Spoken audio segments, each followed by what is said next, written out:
ನಾವು heart attack ಅಂತಂದರೆ ವಯಸ್ಸಾದವ್ರಿಗೆ ಬರುವಂಥದ್ದು ಅಂತ ಹೇಳಿ ಎಲ್ಲರೂ ಕೂಡ ನಂಬಿದ್ವಿ. ಆದರೆ ಈಗಿನ ಸಮಯ ನೋಡೋದಾದರೆ ಚಿಕ್ಕ ಚಿಕ್ಕ ಮಕ್ಕಳಲ್ಲೂ ಕೂಡ ಹಾರ್ಟ್ ಅಟ್ಯಾಕ್ ಕಾಮನ್ ಆಗೋಗ್ಬಿಟ್ಟಿದೆ. ಹಾಗಾಗಿ ಇದೆಲ್ಲವೂ ಕೂಡ ನಾವು ಮಾತಾಡ್ತಾ ಇದ್ರೆ ಎಷ್ಟೋ ಜನ ಹೇಳ್ತಾರೆ ನಮಗೆ ಪೂರ್ವಜರಿಂದ ಇದೆ, ನಮ್ಮ ಅಜ್ಜಂಗಿತ್ತು, ನಮ್ಮ ಅಪ್ಪನಿಗಿತ್ತು, ಹಾಗಾಗಿ ನನಗೆ ಬಂದಿದೆ ಅಂಥೇಳಿ. ಇನ್ನೊಂದಿಷ್ಟು ಜನ ಹೇಳ್ತಾರೆ ಇದು ದೇವರು ಕೊಟ್ಟಿರುವಂತಹ ಶಾಪ, ಹಾಗಾಗಿ ನಮಗೆ ಬಂದಿದೆ ಅಂಥೇಳಿ.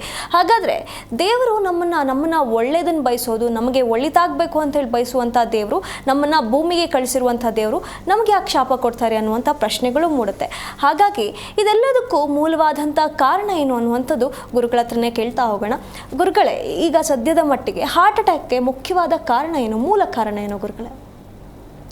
ಹರಿ ಓಂ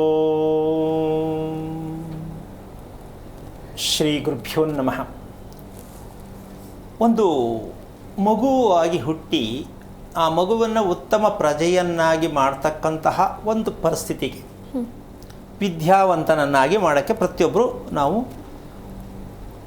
ಬಯಸ್ತೀವಿ, ಇಚ್ಛೆ ಇಟ್ಕೊಂಡಿದ್ದೀವಿ. ಆದರೆ ಒಬ್ಬ ಸ್ಟೂಡೆಂಟ್ ಅಂದರೆ ವಿದ್ಯಾರ್ಥಿ ಉನ್ನತ ಮಟ್ಟದ ಕೆಲಸಕ್ಕೆ ಹೋಗ್ಬೇಕಾದ್ರೆ ಎಷ್ಟು ವರ್ಷ ಓದಬೇಕಾಗತ್ತಮ್ಮ?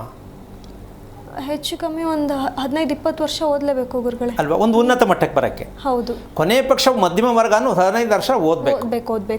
15 ವರ್ಷ ಸಂಪಾದನೆ ಮಾಡೋದಕ್ಕೆ ಟ್ರೈನಿಂಗ್ ತಗೊಳ್ತಕ್ಕಂಥದ್ದು 15 ವರ್ಷ ಓದಬೇಕು. ಹೌದಾ? ಹೌದು. ಈಗ ಮನುಷ್ಯ ಜೀವನ ಮಾಡೋದಕ್ಕೆ ಎಷ್ಟು ವರ್ಷ ಟ್ರೈನಿಂಗ್ ತಗೋತಾನೆ? ಸಾಧ್ಯ ಇದೆಯಾ? ಇಲ್ಲ. ನಾವು ಬದುಕಬೇಕಲ್ಲ. ಹೌದು. ಆಗ ಬದುಕಬೇಕಾದ್ರೆ ನಾವು ಟ್ರೈನಿಂಗ್ ಎಲ್ಲಿ, ಹೇಗೆ ಬದುಕಬೇಕು ಅಂತ ಎಲ್ಲಿದೆ ಟ್ರೈನಿಂಗು? ಎಲ್ಲೂ ಇಲ್ಲ ಗುರುಗಳೇ. ಸಂಪಾದನೆ ಮಾಡೋದಕ್ಕೋಸ್ಕರವಾಗಿ 15-20 ವರ್ಷ ಖರ್ಚು ಮಾಡಿ ಕಷ್ಟಪಟ್ರಿ. ಹೌದು.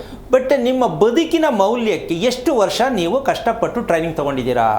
ತಗೊಳ್ತಿಲ್ಲ ಗುರುಗಳೇ. ಹೌದಲ್ಲ? ಹೌದು. ಬೇಕು ಅಂತೆ ಬೇಡ ಅಂತೀಯಾ? ಬೇಕು ಗುರುಗಳೇ. ಎಲ್ಲಿ, ಯಾರಿಂದ, ಯಾವಾಗ ಗೊತ್ತಿಲ್ಲ. ಹಾಗೆ ವಿಚಾರಕ್ಕೆ ಬರೋದೇ ಆದರೆ ನಿದ್ದೆಯಲ್ಲಿ ಕ್ರಮ ಬೇಕು ಅಂತೀಯ ಬೇಡ ಅಂತಿಲ್ಲಮ್ಮ? ಬೇಕು ಗುರುಗಳೇ. ಊಟ ಮಾಡೋ ಕ್ರಮ ಬೇಕು. ಹೌದಾ? ಹೌದು. ಮಾತನಾಡುವ ಕ್ರಮ ಬೇಕು. ಹೌದು. ಅಂದ್ರೆ ಕ್ರಮ ಬೇಕು ಅಂದ್ರೆ ಅದನ್ನ ಕ್ರಮನೇ ಬೇಕಾ ಅನ್ನೋದಕ್ಕಂಥ ವಿಚಾರಕ್ಕೆ ನಾವೇನು ಹೇಳೋಕ್ಕಾಗಲ್ಲ. ನಾನು ಹೆಂಗೋ ಮಾತಾಡ್ತೀನಿ, ನನ್ನ ಇಷ್ಟ, ಏನು ಹೇಳಕ್ಕಾಗತ್ತೆ ಅವ್ರಿಗೆ? ನಾನು ಹೆಂಗೋ ಬದುಕ್ತೀನಿ, ನಾವೇನು ಮಾಡೋಕ್ಕಾಗಲ್ಲ. ಹೀಗೆ ಬದುಕ್ತೀನಿ, ಹೀಗೆ ಮಾತಾಡಬೇಕು, ಆ ಕ್ರಮವನ್ನ ಇದಕ್ಕೆ ನಿಯಮ ಅಂತಾರೆ. ಆ ಕ್ರಮ ನಿದ್ದೆಯಲ್ಲೂ ಕ್ರಮ ಅಂತ ಬೇಕು ಅಂದಕ್ಕಂಥ ವಿಚಾರಕ್ಕೆ ನಾವು ಹೋದಾಗ, ತಿಳಿದಾಗ, ಮಕ್ಕಳಿಗೆ ಮಾಹಿತಿಯನ್ನು ಕೊಟ್ಟಾಗ ಅಥವಾ ನಾವು ತಿಳ್ಕೊಂಡಾಗ ನಿದ್ದೆಯಲ್ಲಿ ಕ್ರಮ ಯಾವುದು ಅಂತಕ್ಕಂಥದ್ದನ್ನು, ಅದಕ್ಕೆ ಎಚ್ಚರಿಕೆ ಬೇಕು. ನಿದ್ದೆಯಲ್ಲಿ ಎಚ್ಚರಿಕೆ. ಈ ನಿದ್ದೆಯಲ್ಲಿ ಎಚ್ಚರಿಕೆಯನ್ನು ನಾವು ಗಳಿಸ್ಕೊಳ್ಳೋದಕ್ಕೆ ಪ್ರಯತ್ನ ಪಟ್ಟರೆ ಹೃದಯಾಘಾತ ಒಂದೇ ಅಲ್ಲ, ಮನುಷ್ಯನ ದೇಹಕ್ಕೆ ಯಾವುದೇ ಕಾಯಿಲೆ ಅಂಟುವುದಿಲ್ಲ.